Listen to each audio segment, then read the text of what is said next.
With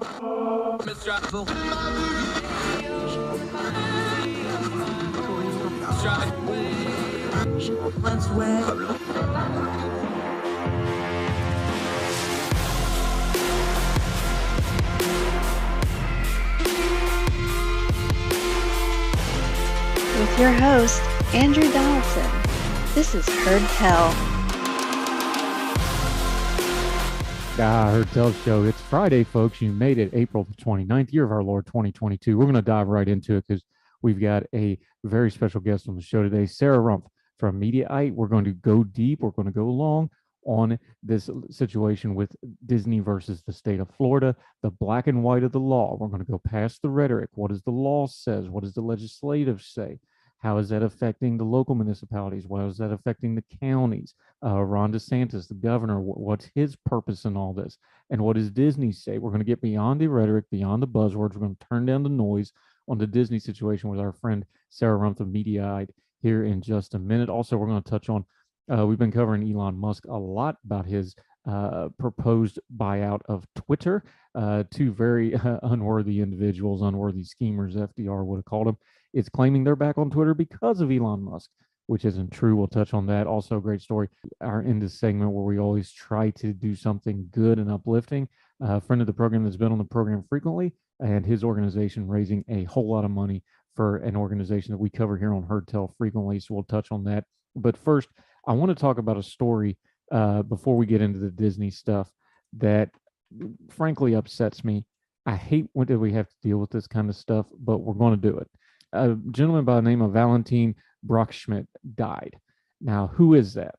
He was, among other things, a whistleblower in the Deutsche Bank stuff and investigation stuff. Now, he was on the periphery of this, and the reason he was involved in it at all was his father was a Deutsche Bank executive. His father committed suicide some years ago.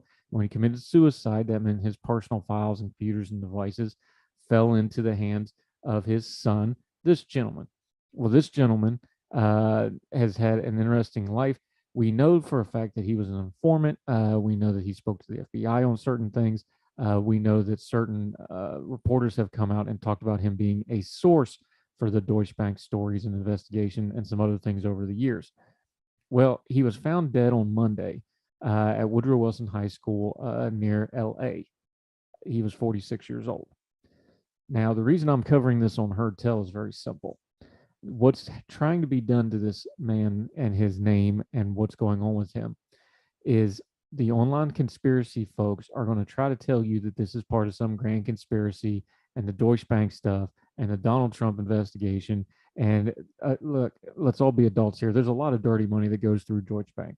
It's one of the largest banks in the world. We already know about their ties with the Russian money and things like this. That's for another day. But this gentleman was found dead. He was 46 years old. The people that knew him as soon as this happened took to social media. They missed their friend. They talked about how he was, rather gregarious when he was right. They talked about how he had been a source for stories. He also talked about his problems. He had substance abuse problems. He had mental health problems. The suicide of his father weighed on him greatly. This is a human being that was very, very troubled. And by all accounts, it looks like he died of a drug overdose, which is terrible. And it's one of the reasons we cover the opioid epidemic and drug abuse and things like that here on Heard Tell all the time. But what people online are trying to do is they're trying to Seth Rich this story. They're trying to make it into something it's not. They're trying to make it into a grand conspiracy theory. When it's very apparent, if you talk to the people who actually knew the man, what was going on here. Why do I lead off Heard Tell with that? That's not really a cultural politics story. Well, yeah, it is, because we talk about it all the time. Culture is how people behave and work together. Politics is how we try to govern ourselves. We need to try to do better when there's stories like this of taking the dead body, or the bloody shirt they used to call it in another age, and waving it around for our own purposes. No, there was not a grand conspiracy here. Yes, there's plenty of dirty stuff involving Deutsche Bank. But when you go and study the totality of this poor man's life, now that he has gone on, you understand that there wasn't really a conspiracy here. You had a very troubled person carrying a whole lot of weight and having his own issues. But people online, they want to have a story. Oh, they'll do the thing where they're just asking questions like, I'm sure that's a coincidence. Yeah, it actually was. If you listen to the people who knew him and listened to them, they'll tell you the true story here. We need to do better with our social media of doing good work with it. It's ugly and messy. We know that. That's part of the price of admission. But we don't have to use dead people like this to further conspiracy theories. We can go to the truth. There's plenty there. The stuff he uncovered, the stuff he testified to, the stuff he gave investigators and reporters that he found in those files. Some of it was illegal. There's a lot of things to work out there. You can parse that out on your own time. Those are all stories worthy of telling. And you can tell them without the conspiratorial stuff. And you can tell them without cheapening the life of yet another person that died tragically because of a substance abuse problems that was probably a lot to do with mental health problems and the situation in his life. We're never going to lose our humanity here on Heard Tell. So yeah, we'll lead off the show with this because people need to do better than using this man's life and his tragic death to further and try to get Twitter points, which, by the way, nobody's keeping anyway, and you don't lose any for maintaining your humanity. We're going to get into the Disney versus the state of Florida, Ron DeSantis, the black and white of the law. We're going to turn down the noise on the Reddit. Our friend Sarah Rump's going to join us for most of the rest of the program on this Friday edition of Heard Tell, right after this.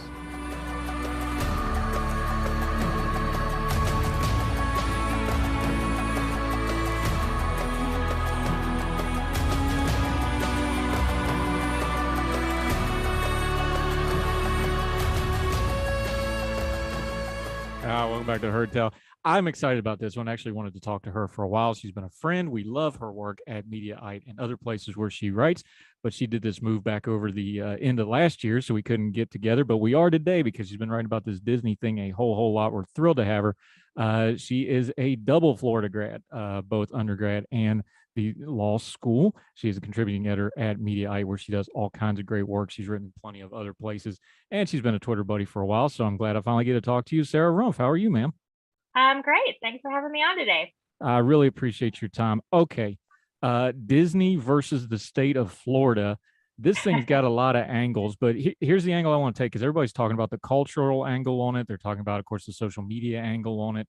Let's start with the black and white law stuff because, as a law, legislation's got to start black and white. When they actually wrote this bill, the reduction bill for Reedy Creek, what does the actual bill say? Because it was, as bills go, we always complain about omnibus bills. This was pretty truncated, short, and straight to the point, wasn't it?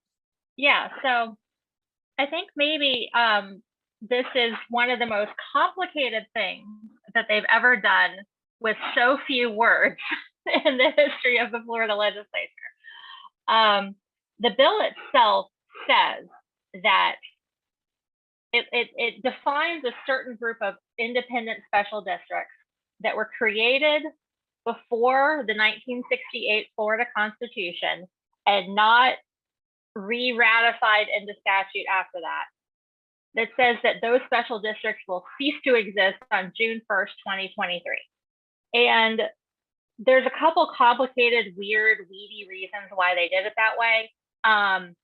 There's another law that's already on the books that's been there for a long time that says that special districts like this cannot be dissolved by the legislature unless they go inactive or it's consented to by a vote of the voting landowners, which obviously is not going to happen here.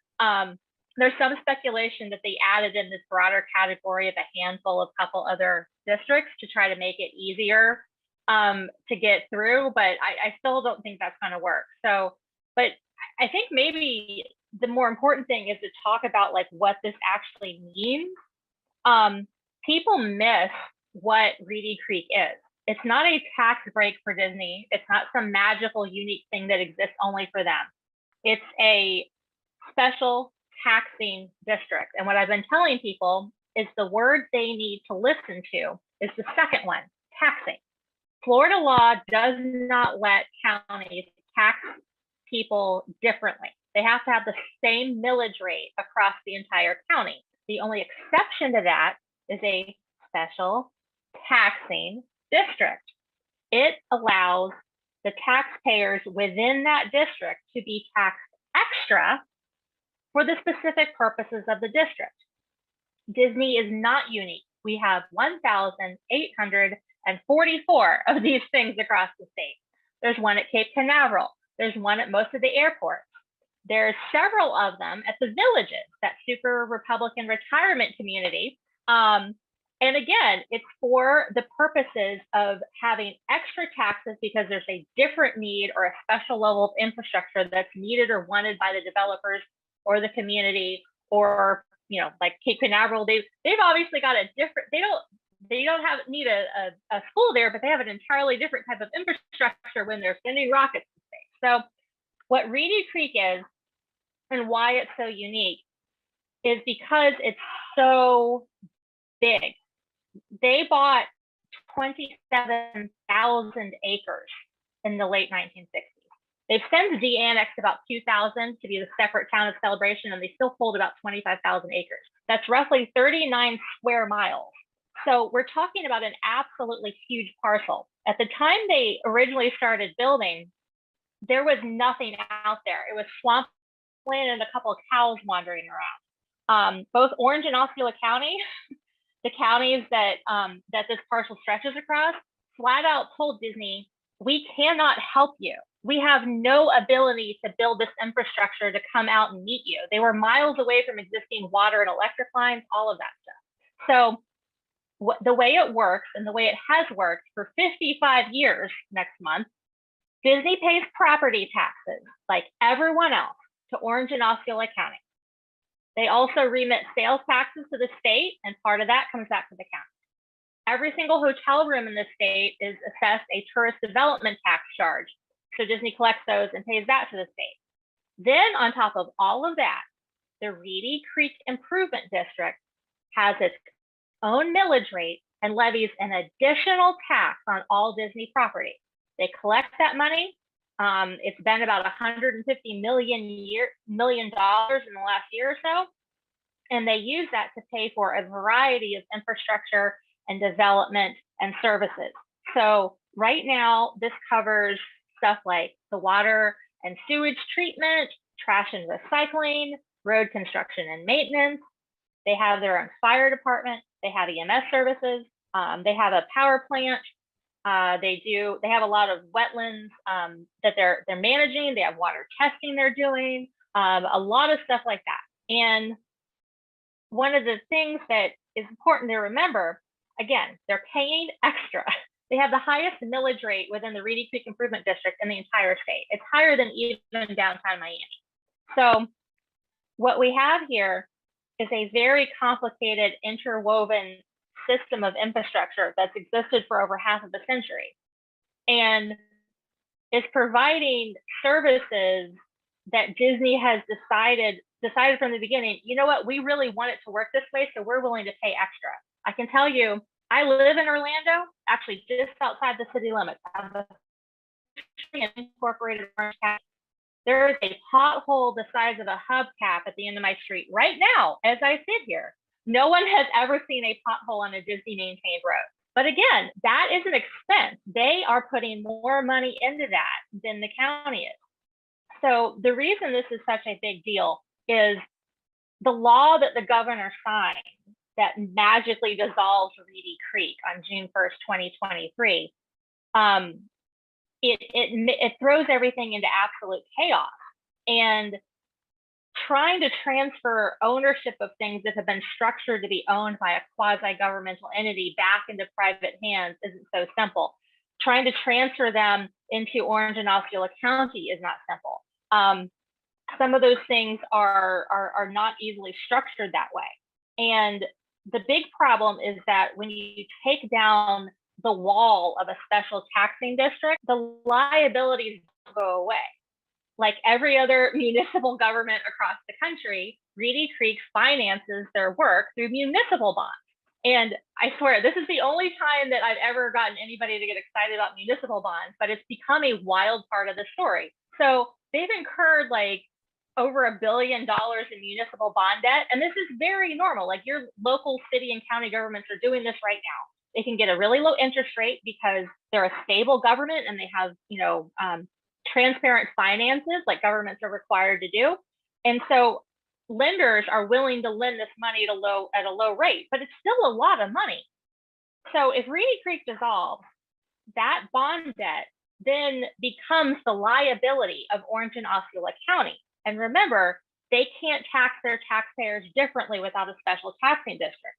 They could not assume that debt and then turn around and say, well, Disney, this is your debt. You have to pay it off. They'd have to distribute it out to every single Orange County and Osceola County taxpayer. Just in Orange County alone, Scott Randolph, who's our tax collector here, estimated that would be between $2,200 and $2,800 per family of four. So that's a lot of money. For some people, that could be the difference between being able to stay in their home and having to move. So it's just an absolutely catastrophic, insane thing to have done. But that's where we're at right now. The governor has been sending out statements, and his press people are furiously tweeting, and I've been forwarded some of their emails, and they're insisting that there's a plan. There is no plan. If they had a plan, we would have heard it already. And here's the punchline to it. Even if they have a plan, when are they going to do it? The special session ended. There's another one scheduled in mid-May, but it's only a week. And that's to deal with the property insurance mess that they didn't get around to handling in the general session.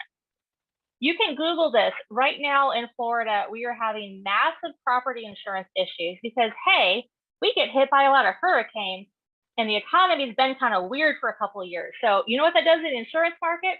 It screws it up. And there's been a lot of stories about people losing their, getting kicked off their insurance policies, stories of people having their policy rates go way up where they can hardly afford it. And so nobody's come to any agreements on it. That special session is going to be a fight in May. They're not going to have time to deal with Disney. Even if DeSantis has some magic plan that deals with all these complicated tax issues, which I still don't believe would hold up under legal scrutiny, and I still believe everything they've done is unconstitutional, but even if he had a magic plan, there's no time to debate it in that already full, already contentious circus of a special session. So hurricane season starts June 1st. We sometimes get a bad storm a little bit before that. The primaries in August, the general elections in November, and then the general session starts again in January 2023. It sounds to me like their message is going to be, well, gosh, re-elect us and we promise we'll fix it next year. Yay. I don't trust that. We continue our conversation with Sarah Rumpf right after this on Heard Tell.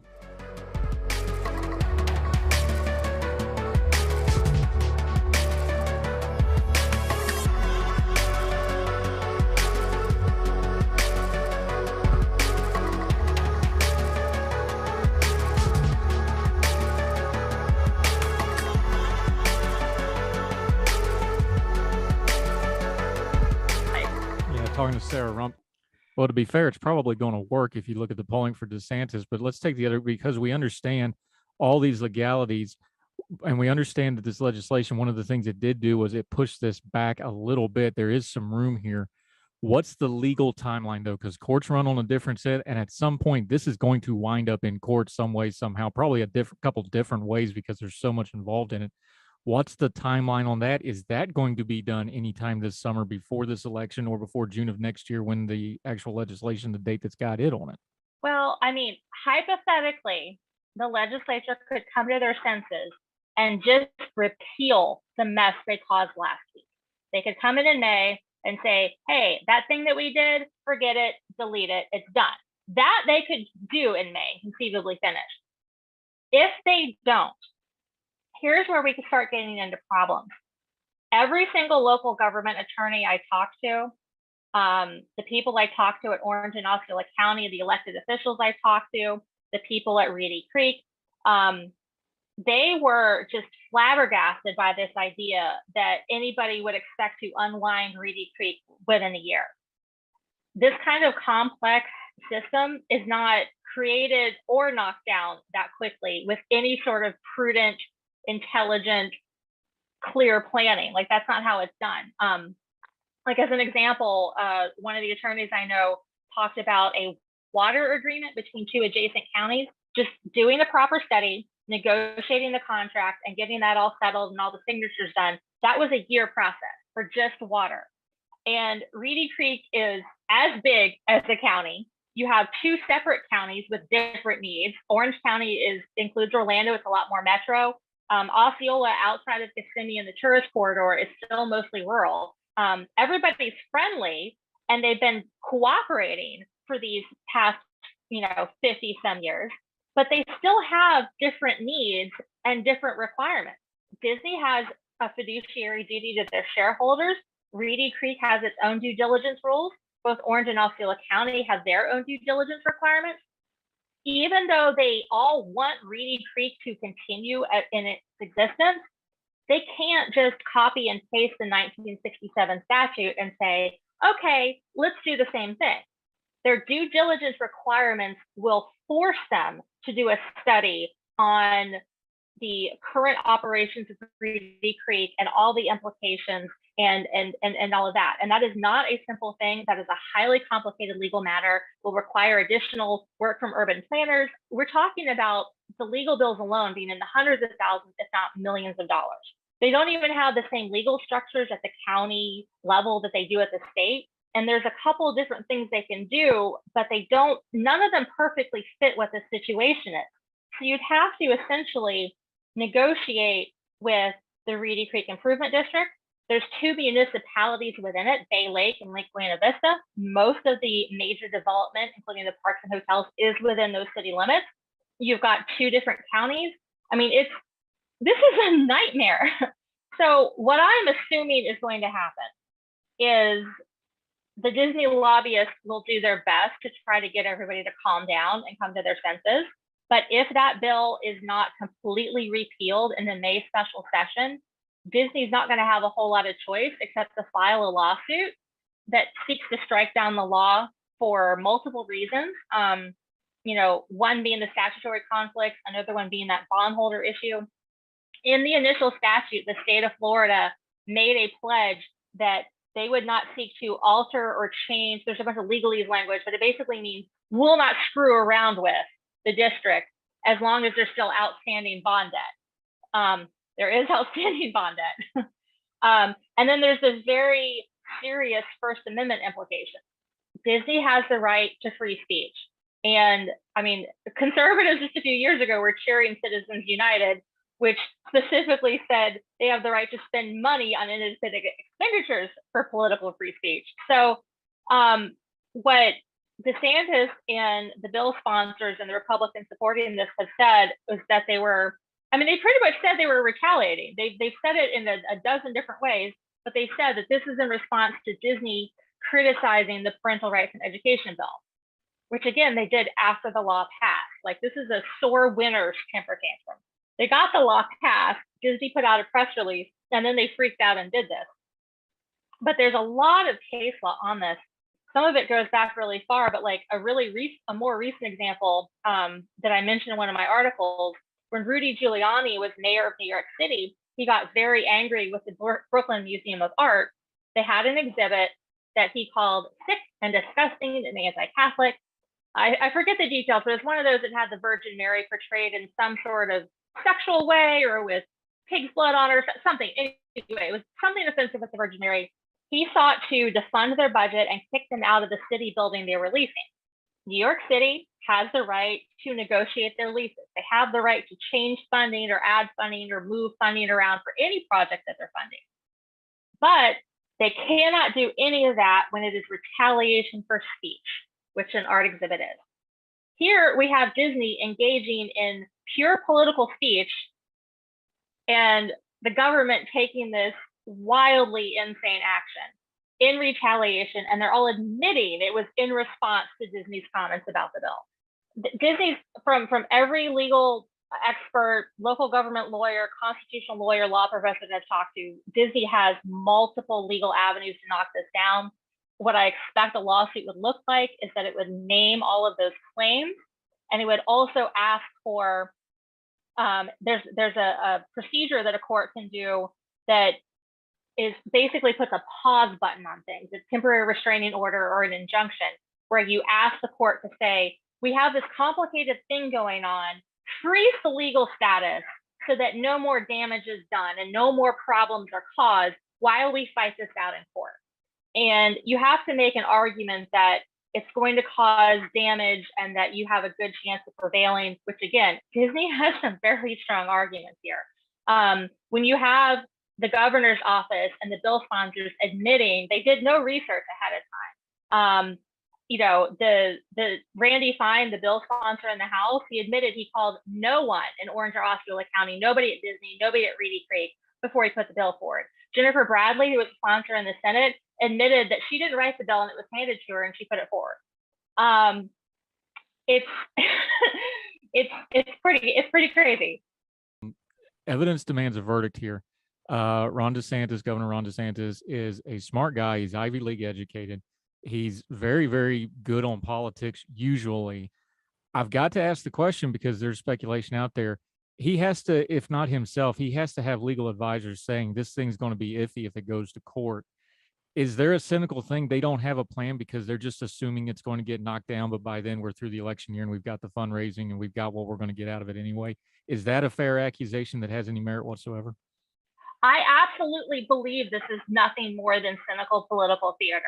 And if you see the flailing by the governor's spokespeople right now, I think they did not expect that people would really look into this as much as they had. But to be honest, Christina Pushaw, who's his spokesperson, she's been in Florida for a minute and a half. I'm pretty sure that I have condiments in the fridge right now that are older than her official Florida residency. So, she's not from this area. She may not appreciate really what a big deal it is. And, locals around here might complain about the traffic or make jokes about the mouse controlling everything. But we're also very cognizant of the fact that Orlando would not exist as it does without Disney. Disney is a large part of why we don't have a state income tax. We have a massive amount of tourist traffic that comes in and contributes to the sales taxes, contributes to the gasoline taxes, the tourist development tax, and Disney is what drives them. They're not flying across the country to go to SeaWorld.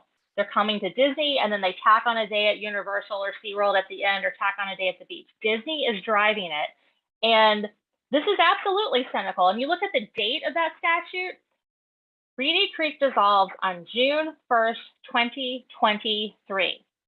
That puts it after the 2022 election and after the 2023 general session. One of the things that, and I need to just maybe frame an article a little differently to emphasize this, Disney didn't just criticize the bill, they announced they were stopping their political contributions, and they have given heavily over the years. I think that the anger is more about the checkbook being closed than the little press release from the CEO. But these people are nuts.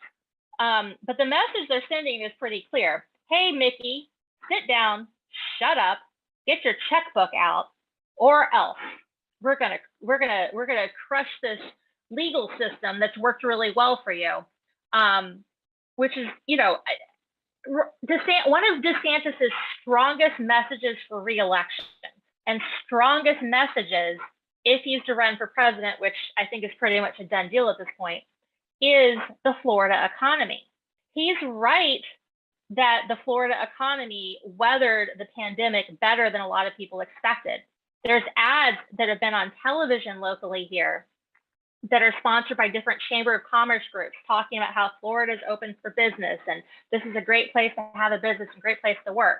Well, what kind of message does it send to a business if what's happening is, hey, if you criticize us, we might act out in vengeance and crush something important to your business with no thought and no research and ha ha ha.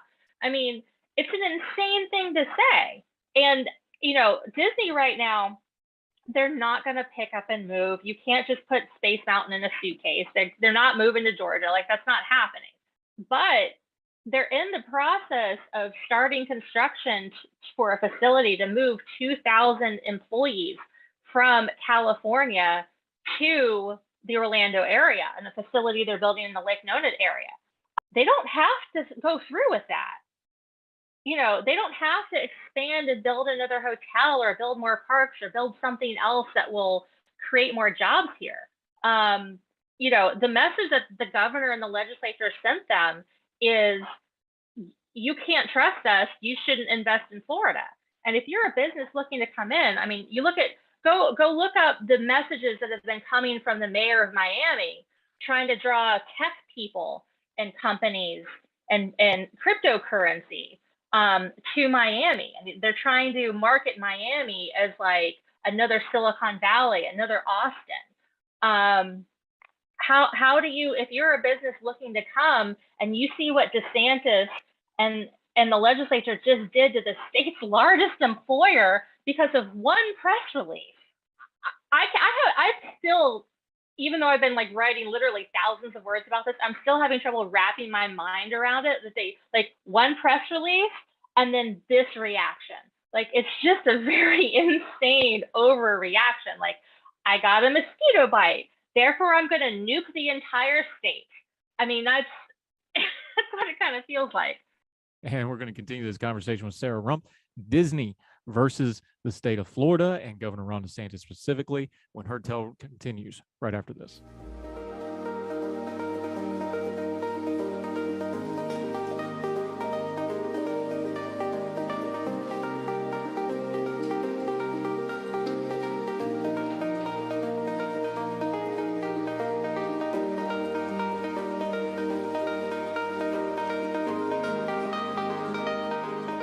Talking to Sarah Rump. This is part of this discussion that I don't think we talk about enough. You've done commentary for a long time. There's so much of the pundit class on the right that was doing they messed around and found out, that kind of rhetoric about this. But what you're saying and what you're writing, and I think you're right on most of it, and this is the way I feel about it, is people need to get it through their head that as big as Disney is, as powerful as Disney is, as ubiquitous as Disney is, it's in probably every home in America in some form or fashion. This is an asymmetrical fight because they're still not the government. And even a state government like Florida, the largest company in the world, does not have the power, the authority, and the ability to do things that a government does. And that's the part of this conversation I think is getting left out. And that's why I want to talk about, the rhetoric is one thing. What you think of Disney and what they're doing is one thing. What you think of Ron DeSantis and his politics is one thing. When something's in black and white in the law, and we now have black and white law here, and as you say, it's violating other black and white law that's going to be hashed out in court, this is not a fair fight. As big and powerful as Disney is, they're at the mercy of the government here. And I know that sounds weird to make Disney sound like the victim, and I don't really like what they're doing anyway, but that's the part people need to understand is like, well, wait a minute. You do not want retaliatory government. That's bad because nobody can stand up to that. I agree with you 100%. And just a couple points I'd want to make. Some of the biggest critics of this bill have been big critics of Disney. Scott Randolph, our tax collector here, is like he's like, I'm not a fan of Disney. They've given millions of dollars to Republicans. They've supported a bunch of people I disagree with. Anna Eskamani, who's my state rep here, she criticizes Disney all the time, and she's been doing it for years. She won't go to the park. She doesn't like some of their labor practices and other things, and she's been very vocal. But she also does not want to crush the Florida economy and thinks that Disney's free speech rights were violated. The thing is that, and I've seen some of the commentary from like Ben Shapiro and Kurt Schlichter and, these guys that are cheering this on. And it's like, okay, if that's the position you're taking, then don't you dare ever say you support free speech ever again. Because that's what this is. And like, I almost feel like, when you're talking to a toddler who's trying to hit another toddler and you say, use your words, like Disney used their words, and DeSantis and the government used the hammer of governmental power to try to crush something. Like it's just completely disproportionate. I get the anger with Disney, like the videos that Christopher Rufo published, like, made people angry. Now I look at that and then I see the content that Disney puts out, where there might be a couple who's a guy and a guy that are in the background of some scene, and I'm like, okay, I'm not really worried about that ruining the youth of America or whatever. If Disney was actually trying to put like pedophilia and like perverted sex content in, the next Frozen sequel, that wouldn't work. like we have the internet. There's a million different websites that rate films for like content. And so like anything that is actually introducing sexual perversion and all the things that people on Twitter have been freaking out about, like we would know that, and then nobody would take their kids to see the Disney movie that had, you know, I don't know, Olaf doing inappropriate things. That's just not going to happen. But again, if you don't like Disney's messages, if you don't like Disney's content, criticize them, boycott them, go ahead. Like their stance on China, I think deserves quite a lot of discussion and debate. Cool, but you don't violate the Constitution and throw the Central Florida economy into chaos and violate half a dozen other statutes on the books because you're mad that the CEO sent some BS press release. And let me again go back to this press release, what it actually said. They said they didn't like the bill and would do whatever we could to repeal it.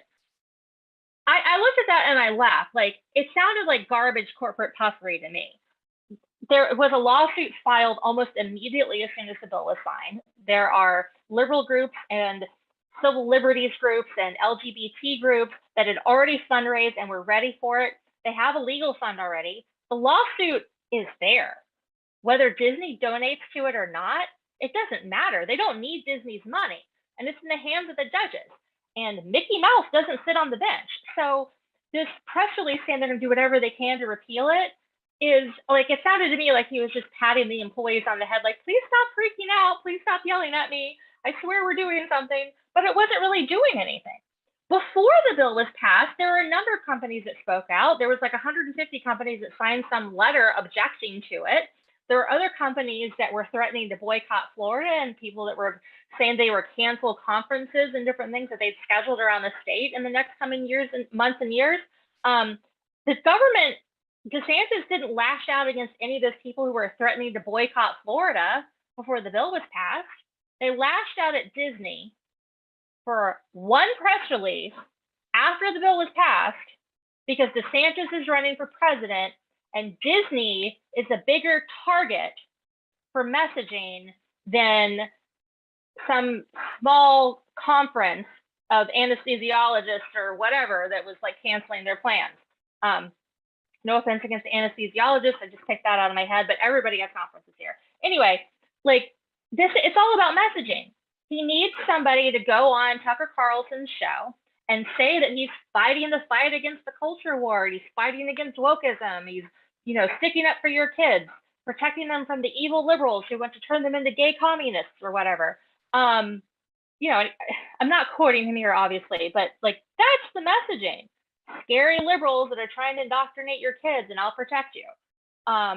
It's all messaging for the presidential campaign, and it's really, really wrong. And if this doesn't get shut down quickly by a court, it's going to hurt people in my hometown. It's going to put people out of work here. It's going to put people out of their homes. We got too many people who still haven't recovered from the pandemic. An extra $2,000 to $3,000 tax bill will break some people, and that breaks my heart. And I'm sure that there's probably a dartboard with my face on it in the comms office at the governor's, you know, in the governor's offices, and that's fine. You know, I'm not going to shut up about this, and I've got more stories to write and more people that are talking to me, and it's just so insane and so wrong what they've done. Yeah, Sarah Rump joining us, and one of the reasons I bring her on, she has this all sourced when you read through her stuff at Mediaite and the other places she writes about it. She's talking to the county level people. She's talking to the state level people. This is all sourced. This isn't her opinion. She's actually going out and doing all the legwork on this. Real quick to kind of put a bow on this and to bring it back to kind of where we started, though. What's the short-term end game here? Let's be adults here. We know this is an election year. That's probably the biggest piece of all this. The Florida session is now done, so nothing's going to really probably happen there. Are we just waiting for the legal stuff here and then waiting for the election and see how this shakes out? Is that kind of the near-term end game here? I see two paths forward. The legislature comes to their senses. They can blame the liberal media. They can say that this has been distorted and they don't want to cause anybody stress, and they'll revisit it next year, and they repeal the bill, come up with whatever dumb excuse they want. that they repealed the bill during the May special session. If they don't do that, there's going to have to be a lawsuit. And it's going to be one of those, like, you know, from Disney's perspective, spend the legal fees now or spend the legal fees later. They either pay to enforce to protect their rights in court, or they're going to have to pay for quite a bit to try to untangle this and renegotiate with Orange and Osceola County. I do not see a situation where Reedy Creek totally ceases to exist. Disney wants to keep paying that higher taxes. They want to keep that level of infrastructure. Orange and Osceola County don't want to take it over, but they're just going to have to work out a couple different pieces of agreements and new county level districts and maybe new municipalities and other little things that'll have to be created in a year's time, which is, again, insane. Like this is the equivalent of saying, okay, I'm going to build a cross-country highway, but you've got a year. I mean, you could technically do that. We could say we're going to build one big highway across the entire United States of America, and we'd have to like draw in every possible contractor and get people trained up and go and like find every possible source of concrete, but it would be insane and it wouldn't be done well.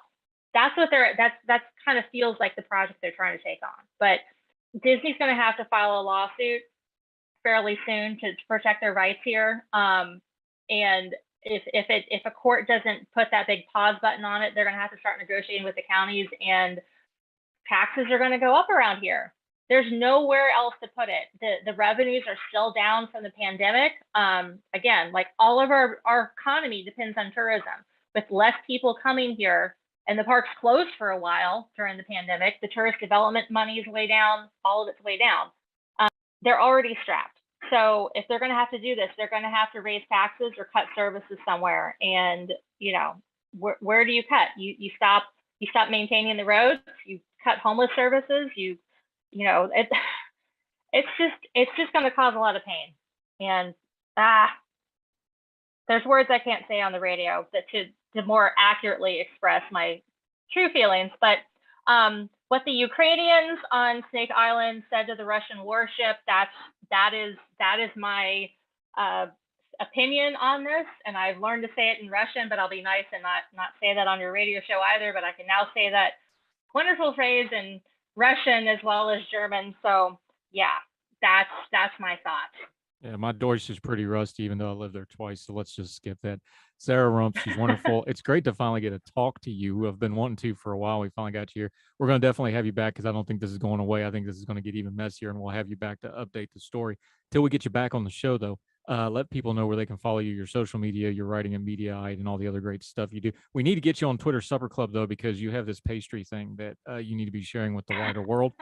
So you need to get on our hashtag Twitter Supper Club. Join us for that. But let folks know where they can follow you until they see you again on Heard Tell. Okay, well, I'll try to post a picture in a couple of days because I'm making my own birthday cake again for this weekend. Anyway, most of my writing is at Mediaite. That's mediaite.com. I also contribute at Law and Crime, and I've got a couple other pieces that are going to be coming out. I've written in the past for Reason and National Review and the Daily Beast and a few other places. My Twitter account is where I'm posting some ongoing commentary as well and sharing all these articles and fun little podcasts like this one. Very good chat today. Thank you. So my last name is Rumpf, R-U-M-P-F, like Florida, and the Twitter handle is Rumpf Shaker, which was inspired by a rap song that came out in the 1990s by a very exuberant group named Rex and Effects. And with the last name like Rumpf, when there's a rap song called Shake Your Rump, that's your nickname, whether you like it or not. So I just rolled with it. And then when I signed it for Twitter, I didn't think anybody was going to read it. And apparently they are. So yeah, I've had conversations with 90s rap about senior members of the Senate and, you know, various corporate people who have been concerned. But it's funny now, and, you know, it's saucy, but not actually obscene. So yeah, anyway, it's radio friendly. Yeah. Rump Shaker. I love the handle. I almost introduced you as Rump Shaker, and I was like, nah, she's got to tell the story first, or it doesn't make any sense. Sarah Rump, you're wonderful. Thank you so much for this. you're taking a lot of slings and arrows right now because you got the unpopular opinion, but we appreciate you bringing that perspective. We're going to have you back soon. And thank you so much for the time, my friend. All right. Thanks a lot. Have a good night. You're the best. Thank you very much.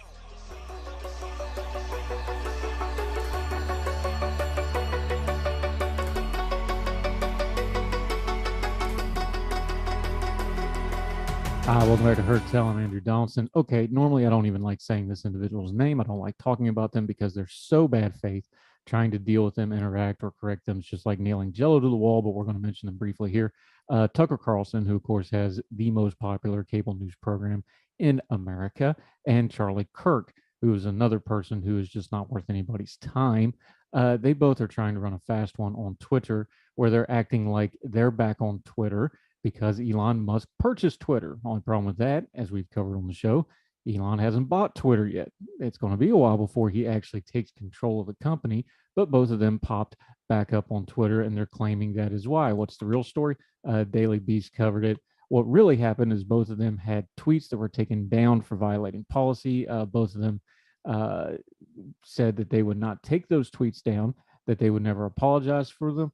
Well, what happened was they went in and very quietly deleted the offensive tweets that Twitter had a problem with, and then declared that it was Elon Musk is why they came back. They think you're stupid. People who think you're stupid and act like you're stupid and treat you like you're stupid think you're stupid. The best way to deal with them, don't let them treat you like you're stupid. I don't understand people who want to fanboy folks like this, but there's apparently a lot of folks that do. They want to run a fast one. They want to pretend like they're these bulwarks that they were never going to apologize and never back down. They apologize and they back down. And now they're trying to run game pretending like Elon Musk got them back on Twitter.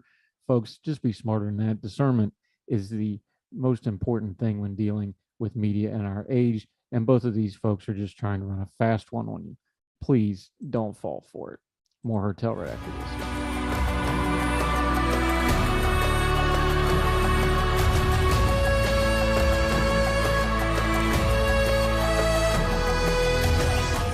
Welcome back to Heard Tell. You know we always end on a good note. This one comes from somebody who's actually been on the program before, our buddy Jim Swift. His publication, The Bulwark. We have been covering World Central Kitchen. That's Jose Andres's charity and the work they're doing in Ukraine. They pop up anywhere there's trouble in the world. The Bulwark, our friend Jim Swift and those folks over there have raised now $120,000 in a donation campaign for them. Good on them. Wanted to mention that. I also use his newsletter for content sometimes, and we look forward to having him back on the program soon. You can go back and listen to when he joined us, talk about interns, congressional interns, and how that whole system works. That'll do it for Heard Tell today. A little different program, but important topics. A lot at stake today, not just sizzle. We get to the stuff that matters. Hope you all have a great weekend. Don't forget, twice on Sunday, the recap show of all the great interviews will be out. And until then, we'll see you on Monday with brand new episodes of Heard Tell. So until then, wherever you and yours are, across the street or around the world, we hope you're well. We hope you're well fed. And we'll see you again soon on Heard Tell. All the music on Heard Tell is provided under a Creative Content license from monstercat.com.